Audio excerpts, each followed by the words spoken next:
All right, so this is part 4 of me reading the complete works of Epictetus, my highlighted notes. So today is going to be a little bit different because, as you can see in here, I highlighted on progress, right? So that means that I thought that the whole entire thing was worthy of reading, but there's some highlighted notes within that are going to stick out a little bit more. But yeah, I'm just going to continue reading. A person who's making progress, who has learned from the philosophers that desire is for good things and aversion is the response to bad things, and also that contentment and equanimity are attainable only if his desires aren't disappointed and where his aversions are concerned. He doesn't experience what he wants to avoid, such as a person who has uprooted desire from himself altogether and set it aside, and feels aversion only for things that are subject to his will. That is, he knows that if he seeks to avoid anything that isn't subject to will, he'll meet with it at some point in spite of his aversion, and he will be miserable. Now, virtue holds the prospect of causing happiness, equanimity, and contentment. Then, of course, progress towards virtue is also progress towards each of these states. After all, whatever the end may be toward which perfection in anything conducts us, it's always the case that progress is to draw near to the end. How is it then that while agreeing that virtue is like this, we look for progress elsewhere and demonstrate how much progress we've made in other areas? What is the product of virtue? Contentment. Who is making progress then? It is the person who reads many of Cyprus's treatises. Virtue can't consist in understanding Cyprus, can it? If that were so, we'd have to acknowledge that the progress consisted in understanding many of Cyprus's work. But in that case, we'd be acknowledging that the product of virtue is one thing, and at the same time asserting that progress drawing near to virtue is something else. What about someone who's already able to read Cyprus without any help? Oh yes, indeed. You're making excellent progress, man. Wonderful progress. Why are you mocking him? Why are you distracting him from awareness of his defects? Shouldn't you show him that virtue's product is so that he can understand where to look for progress? Look for it in things that are up to you, you pitiful creature. Where is it?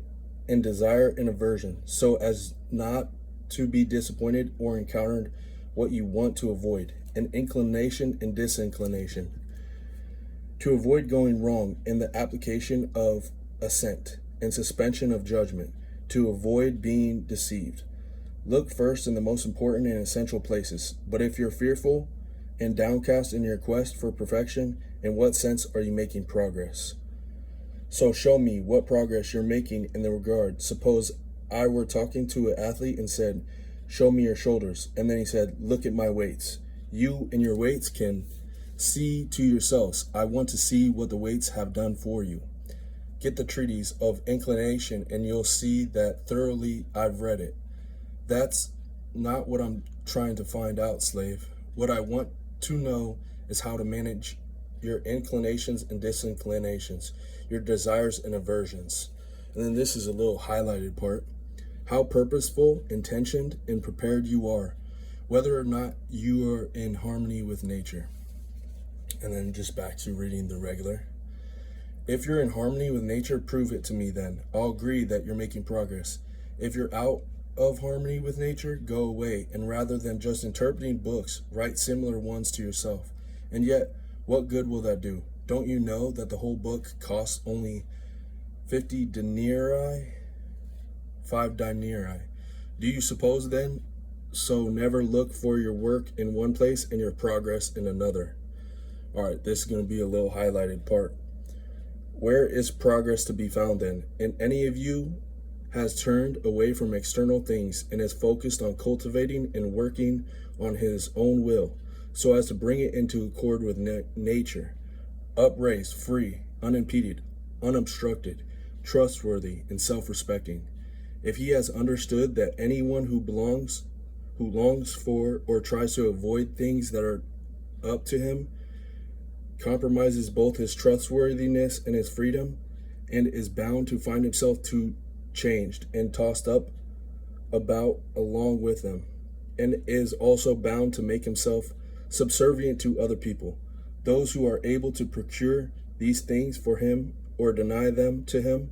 And if finally, when he gets up in the morning, he keeps in to and observes the principles, bathes as a trustworthy and self-respecting person, eats as a trustworthy and self-respecting person, putting his guiding principles to work on whatever material comes his way, as a runner does in his running, and a voice trainer in his voice training. This is the one who truly makes progress, and the one whose journey here hasn't been pointless. All right, I'm just going back to a regular reading. But if his efforts are directed towards acquiring what can be got from books, if this is what he works at and what he had hoped to gain by coming here, I suggest that he go straight back home and stop neglecting his affairs there, because he left home for nothing. No, a student shouldn't apply himself to ridding his life of gloom and grief, cries of alas, and poor me, misery and wretchedness, and to learning what death, exile, prison, and hemlock really are, so that while in prison he's able to say, well, Citro, if this is what the gods want, so be it, and not pity me in old age. Was this what I kept going for until my hair was gray? Who talks like that, you ask, thinking that I'll reply with the same name of some obscure and lowly individual. But doesn't Priam speak that way, or Epictetus? Don't all the kings there have ever been speak that way? Isn't this exactly what tragedies are? Versified portrays of the suffering of people who value external things. I mean, even if you took deception for one to learn that external things that are subject to our will are nothing to us. Speaking for myself, I'd want to deceive like that, if as a result I'd be living a life of contentment and tranquility. As for what you want, that's for you to decide. So can we learn from Cyprus? If you want to know, he says that those things are not false, from which contentment, excuses, equanimity comes. And then this is a little highlighted part. Take up my books, and you'll discover that those things that deliver me from turmoil or possession or passion are in compliance and harmony with nature. This is back to the regular reading. What great good fortune and what a great benefactor is he who shows us the way. And yet, although people have established shrines and altars to Triptolemus all over the world, because he gave us our nourishment in the form of cultivated crops, they have not done so for the man who discovered, published, and made available to all of those truths that gives us not mere life, but a life lived well.